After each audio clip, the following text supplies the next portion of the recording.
Hello नमस्कार दोस्तों, स्वागत है आपका हमारे यूट्यूब चैनल इन्वेस्टमेंट इन्फो में। दोस्तों हाजिर हम एक और नई वीडियो के साथ।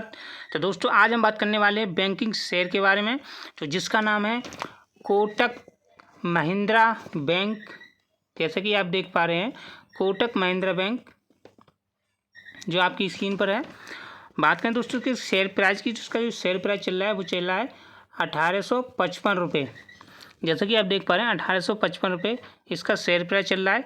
और बात करें दोस्तों इसके रिटर्न की, तो रिटर्न जो चल रहा है वो चल रहा है 1.19%, यानी 1.19% इसका रिटर्न चल रहा है जो भी आज का है। तो इसमें 1.19% की गिरावट आई है। कोटक महिंद्रा बैंक में 1.19% की गिरावट आई है। तो दोस्तों इसमें जो गिरावट आई है वो काफ़ी अच्छी गिरावट आई है, क्योंकि इस शेयर में हमें ज़्यादा से ज़्यादा पैसा लगाना चाहिए, क्योंकि ये शेयर अच्छी हमारी जो इकोनॉमी है इंडिया की वो ग्रो करने वाली है। वो कैसे, वो हम आपको दिखाते हैं। जैसा कि आप देख पा रहे हैं, अगर हम इसका 5 दिन का ग्राफ देखते हैं तो इसमें 5 दिन में करीब 0.19% का रिटर्न बनाया है। ठीक है दोस्तों, अगर दोस्तों इसका मैक्सिमम इसका ग्राफ देखते हैं तो जैसा कि आप देख पा रहे हैं मैक्सिमम इसका जो ग्राफ हमेशा लॉन्ग टाइम में ऊपर ही जाने वाला है, यानी इसमें पैसा डूबने के चांस नहीं है। लॉन्ग टाइम में ये ऊपर ही जाएगा। तो ये अच्छा बैंक है। इसमें जिसका जो शेयर प्राइस है वो काफ़ी अच्छा है और लोगों ने काफ़ी पैसा इसमें लगा भी रखा है, काफ़ी पैसा इसमें लगा रखा है। तो मेरा सजेस्ट यही है, आप भी इसमें पैसा लगाइए। इस शेयर में जो आज गिरावट हुई है वो काफ़ी अच्छा मौका है पैसा बनाने का, लेकिन लॉन्ग टर्म में इसमें अच्छा खासा पैसा बन सकता है।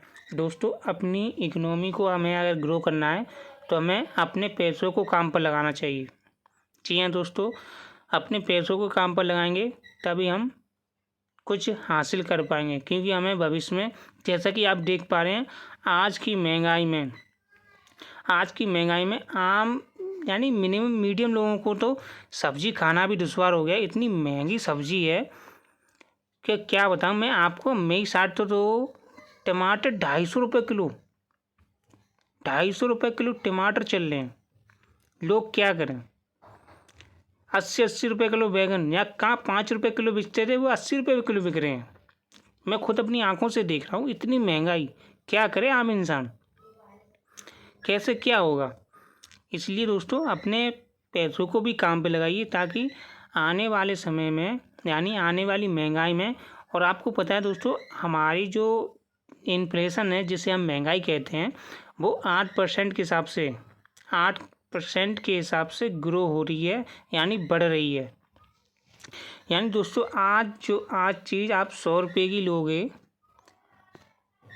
जैसा कि हम आपको बताएं, आज अगर आप कुछ चीज़ 100 रुपये की लोगे, मिल रही है कोई भी चीज़ अगर वो 100 रुपये की मिल रही है, जैसे कि हम मान के चलते हैं मोबाइल का कवर मान के चलते हैं, मोबाइल का कवर अगर आज 100 रुपये का आ रहा है तो अगले साल उसकी कीमत आपको 108 रुपये, तो महंगाई की दर चली रही है तो वो आपको 108 रुपये का नहीं मिलेगा, वो सीधा 110 रुपये का मिलेगा आपको, ये समझ लो।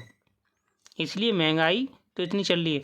अगर और जिन लोगों को पैसे के बारे में नॉलेज नहीं होती है तो वो लोग क्या करते हैं, अपना पैसा सीधे बैंक में डाल देते हैं, यानी बैंक में पैसा अपना डाल देते हैं बचत के लिए कि बैंक हमें ब्याज देगी तो हमारा पैसा बढ़ रहा है।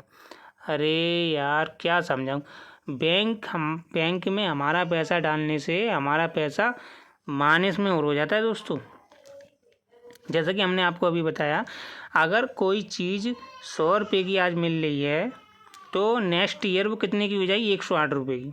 ठीक है, अगर वही 100 रुपये अगर हम बैंक में डाल देते हैं तो उस पर ब्याज कितनी मिल रही है, 3% मिल रही है। तो भाई साहब आप यही बताइए, 1 साल बाद वो चीज़ हमें 108 रुपये की मिल रही है और आपकी बैंक में 103 रुपये हैं, तो 5 रुपये कहाँ से लेके आओगे, यानी 5 रुपये का आपका तो लॉस हो गया। 5 रुपये का आपका तो लॉस हो गया। बैंक में अगर आप पैसा लगा रहे हो, डाल रहे हो उसमें पैसा, तो आपका तो लॉस हो गया 5 रुपये का। यानी बैंक में पैसे डालने से आपका पैसा माइनस में जाता है। और आप जिस कहोगे कि हम बैंक में, इसका मतलब बैंक में पैसा नहीं डालें, नहीं, डालो भाई, बैंक में पैसा डालो, लेकिन हाँ बैंक में पैसा अपने भविष्य के फ्यूचर के लिए मत डालो, इमरजेंसी के लिए डालो। जैसे कि इमरजेंसी कोई आदि परेशानी आती, जैसे कि कोई बीमारी, आप तो जानती हो कोई बीमारी कभी पूछ के तो आती नहीं है, उसे कहते हैं इमरजेंसी के लिए। कोई बात हो जाए, कोई घटना घट जाए आपके साथ, तो उसके लिए पैसा बैंक में रखो, इमरजेंसी के लिए रखो। लेकिन और जो बाकी पैसा है उसे काम पे लगाओ। जी हाँ दोस्तों, कि आप पैसों से ही पैसे कमा सकते हैं। जैसे कि आप बड़े बड़े हमारे उद्योगपति हैं, मुकेश अंबानी हैं, तो ये लोग क्या करते हैं, ये क्या मेहनत करते हैं? नहीं, इनका पैसा काम कर रहा है। ये अपने अपने पैसों को काम पर लगा रखा है इन्होंने, इनका पैसा काम कर रहा है। इसलिए आप भी, मुकेश अंबानी काफ़ी पैसा अपने शेयर मार्केट में लगा रखा है, जिसका रिलायंस इंडस्ट्रीज शेयर है उसमें काफ़ी पैसा लगा रखा है, आधे से ज़्यादा मुकेश अंबानी के ही शेयर है। तो जितनी भी उसकी इनकम होती है मुकेश अंबानी जी की, तो वो सबसे ज़्यादा डिविडेंड से होती है। जी हाँ, डिविडेंड से उनकी इतनी इनकम हो जाती है कि उनके जितने नौकर चाकर हैं, पूरा घर का मेंटेनेंस का खर्चा, उनके नौकरों का खर्चा और खुद की लग्जरी लाइफ, उसका खर्चा सब मेंटेनेंस से निकल जाता है। ये समझ लो, वो कुछ भी नहीं करें फिर भी उनका खर्चा मेंटेनेंस से इतना डिविडेंड आता है कि डिविडेंड से ही निकल जाता है। और डिविडेंड तो जब भी मिलती है जब कंपनी कोई प्रॉफिट करती है दोस्तों। तो आप भी अपना पैसे को काम पर लगाइए और अधिक से अधिक शेयर खरीदिए, जिससे आपको भी डिविडेंड का फ़ायदा हो सके।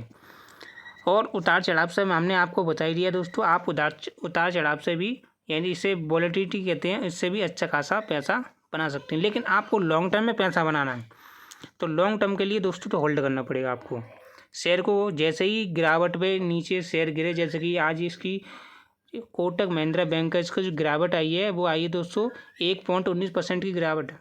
तो आज के दिन अगर आपके पास पैसा है तो इसमें लगा दीजिए और होल्ड कर दीजिए, और इमरजेंसी के लिए पैसे बैंक में रखिए। अब इमरजेंसी कैसे दोस्तों, जैसे कि आपका सालाना खर्चा कितना हो जाता है, आपको मिनिमम, जैसे कि आप 10,000 रुपये कमाते हैं महीना, मान के चलिए, ठीक है दोस्तों।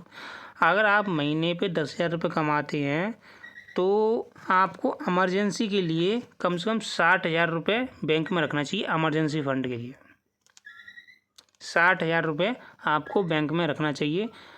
क्यों? वो इसलिए, अगर आपका कोई भी काम कर रहे हैं 10,000 की, अगर आप नौकरी कर रहे हैं, खुदा न खास्ता कल वो काम आपका बंद हो जाए या छूट जाए, तो आपका घर का खर्चा कैसे चलेगा? तो मिनिमम आपको, अगर आपकी बैंक में 60,000 रुपये पड़ा हुआ है या डला हुआ है इमरजेंसी के लिए, तो मिनिमम आप कम से कम 6 महीने के लिए अपना रात घर का जो खर्चा होता है, जिसे हम नीड कहते हैं, यानी आवश्यक जो खर्चा होता है, जैसे भाई काम तो करना बंद कर देंगे लेकिन खाना तो बंद करेंगे नहीं, जैसे कि सुन ही रहे आप, खाना खाने तो बंद करेंगे नहीं, तेल का खर्चा, आटा का खर्चा, मसाले का खर्चा, सब्जी का खर्चा, प्लस दूध का खर्चा, और प्लस भाई एक तो मेन खर्चा है वो क्या, मोबाइल का खर्चा। एक बार इंसान रोटी नहीं खाएगा लेकिन मोबाइल को रिचार्ज जरूर कराएगा, क्योंकि उसके मोबाइल के बगैर उसको चैन नहीं पड़ेगा। सोच रहे ना, तो ये एक नीड होती है। तो ये खर्चा तो बहुत ही ज़रूरी है, आप काम करो या ना करो, क्योंकि काम नहीं करोगे तो भी खाना तो बंद कर नहीं दोगे, वो तो खाओगे। तो ये इमरजेंसी फंड कम से कम आप अपने खाते में 60,000 रुपये रखो, ताकि अगर आपका काम छूट जाता है तो कम से कम 6 महीने तक आप अपने घर को मेंटेनेंस रख पाओ। क्योंकि और 6 महीने तो इतना आप भी इंतजार नहीं करेंगे, कम से कम अगर काम छूट भी जाएगा तो 10-15, 1 महीना 2 महीना कहीं ना कहीं तो काम मिल ही जाएगा। तब तक आप यानी इमरजेंसी के लिए कुछ पैसा खाते में जरूर रख, और कुछ नहीं, कम से कम 6 महीने का बजट बना के चलना चाहिए हमें। ये एक सिंपल रूल है, तो आपको भविष्य में दिक्कत का सामना नहीं करना पड़ेगा। आप जितना भी कमाते हैं उसका 6 महीने का कम से कम पूरा बजट जितना होता है, आपका मेंटेनेंस का खर्चा होता है घर का, उसका 6 महीने का बना के रखिए, बैंक में सेव करके रखिए, ताकि इमरजेंसी में वो पैसा आपके काम आ सके। और सबसे बेस्ट तरीका हम आपको बता दें दोस्तों, जितनी भी आप इनकम करते हैं, चाहे आप 10,000 रुपये कमाते हो, चाहे 20,000, चाहे 50,000, हमेशा 10% दोस्तों हमेशा अपना पैसे को इन्वेस्ट करना चाहिए। इन्वेस्ट का मतलब होता है दोस्तों अपने पैसे को काम पर लगाना चाहिए, यानी अपनी कमाई का 10% पैसा कम ऐसी जगह लगाओ कि वो पैसा काम करे। जैसे कि अब दोस्तों हम आपको बताते हैं, अगर आप 10,000 रुपये कमाते हैं तो 10,000 का 10% हो गया आपको 1,000 रुपये, यानी 1,000 रुपये अपने ऐसी जगह लगा दो कि वो 1,000 रुपये काम करें। ये एक सिंपल रूल है। अगर अपनी लाइफ को सही तरीके से जीना है, सही तरीके से चलाना है, अपने बच्चों का भविष्य बनाना है, तो हमें 10% अपनी कमाई को, यानी आप ये सोचो कि 10%, यानी आपकी सैलरी अगर 10,000 रुपये है तो ये मत सोचो कि हमारी सैलरी 10,000 रुपये है, यही सोचो कि हमारी सैलरी 9,000 रुपये है। समझो दोस्तों, ये समझो कि हमारी सैलरी 10,000 नहीं है, 9,000 रुपये है, और 9,000 को आपको क्या करना है। और जैसे कि हमने आपको बताया था कि जो नीड होती है हमारी घर की, जैसे कि आप 10,000 रुपये कमाते हैं दोस्तों, ठीक है। अब 10,000 रुपये में अगर आप जो हमारी आवश्यक होती है वो होती है, उसमें से 50% निकाल दो दोस्तों, तो 50% हो गए हमारे 4,500 रुपये। 4,500 रुपये,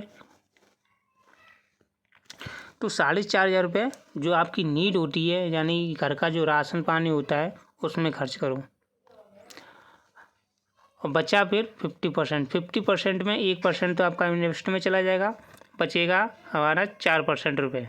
अब 4% में जो 3% होता है, 3% और 1% अपना पैसा सेव रखो, और 2% वो अपनी 2% तो वैसे ही खर्च हो जाता है, जैसे कि आप कहीं घूमने गए तो खर्च हो गया, और तो कहीं समोसा हुआ, मोमोज हुआ, ये हमारे, और कुछ तो लोग ज़्यादा शौक डाल लेते हैं, सिगरेट हो गई भाई, इस पर खर्च कर देते हैं। करो, एक्स्ट्रा खर्चा करो, लेकिन बाय हिसाब से करो, पैसा इन्वेस्ट भी करो। समझिए दोस्तों, पैसा खर्च करो लेकिन पैसा इन्वेस्ट भी करो, ताकि भविष्य में आपको दिक्कतों का सामना ना करना पड़े, क्योंकि महंगाई बढ़ती जाएगी दोस्तों। जब आज दोस्तों कम से कम क्या बताऊँ, 150 रुपये किलो टमाटर चल रहे हैं, कहाँ 10 रुपये किलो चलते थे, आज भी 150 रुपये किलो टमाटर चल रहे हैं। कैसे क्या होगा? तो अब ये थोड़ी इंसान सब्ज़ी खाना बंद कर देगा, खाएगा, लेकिन जी बस सोच समझ के खाएगा, और थोड़ी खाएगा। तो दोस्तों, अगर आपको हमारी वीडियो अच्छी लगी हो तो हमारी वीडियो को लाइक कर दें, और अगर आपको भविष्य में बैंक बैलेंस बढ़ाना है, जी हाँ दोस्तों, अपना बैंक बैलेंस बढ़ाना है, अपने पैसा बढ़ाना है, तो आप हमारे चैनल को सब्सक्राइब कर लीजिए। और अगर आप अभी तक आपने हमारे टेलीग्राम चैनल को ज्वाइन नहीं किया है, टेलीग्राम चैनल को ज्वाइन कर लीजिए, और चैनल को जरूर सब्सक्राइब करें। हम आपका भविष्य में मोटा पैसा बनवाएंगे। जी हाँ जी, हमने शपथ ले रखी है, हमें आपको अच्छी खासी इकोनॉमी बनानी है अपनी इंडिया की। जी हाँ दोस्तों, अपनी इंडिया की अच्छी खासी इकोनॉमी बनानी है। तो दोस्तों, वीडियो को लाइक करें, चैनल को सब्सक्राइब कर लें। मिलते हैं नेक्स्ट वीडियो में, तब तक के लिए जय हिंद, वंदे मातरम। सभी दोस्तों को राम राम।